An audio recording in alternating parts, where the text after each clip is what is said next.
ஒரு அழகான காலை. ஒரு அடர்ந்த காடு. குகையின் முன் ஒரு பெரிய சிங்கம் அமைதியாக தூங்கிக் கொண்டிருந்தது. அப்போது அப்பக்கத்தில் விளையாடிக் கொண்டிருந்த சிறிய எலி தவறுதலாக சிங்கத்தின் மேல் ஓடிச் சென்றது. சிங்கம் எழுந்து கோபமடைத்து, "ஏ, என்ன எழுப்பியது?" என்று கர்ஜித்து அழைத்தது. ஆச்சரியத்தில் அச்சமடைந்த எலி மென்மையாக கூறியது, "மன்னிக்கவும் அரசே, நான் தவறுதலாக ஓடியேன். நான் ஒரு மிகவும் சிறிய உயிர். தயவுசெய்து என்னை விட்டுவிடுங்கள்." சிங்கம் கொஞ்சம் சிந்தித்து பின்பு கருணையுடன் பின்வாங்கியது. "சரி, இந்த முறை நீ வாழும். ஆனால் இனிமேல் கவனமாக இரு" என்று கூறியது. பின் சில நாட்கள் கழிந்து சிங்கம் வேட்டைக்காக காட்டு வழியில் சென்றபோது வேட்டைக்காரன் அமைத்த வலையில் சிக்கியது.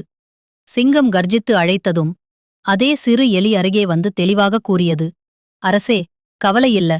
நான் இந்த வலையைத் தேறி உங்களை விடுவிப்பேன்." அதன் சிறிய பல்லால் வலை துண்டடைந்து சிங்கம் விடுவிக்கப்பட்டது. சிங்கம் உடனே நன்றி தெரிவித்து, "சிறிய தோழனே, என் உயிரை காப்பாற்றியதற்கு எனது வாழ்த்து" எனக் கூறியது.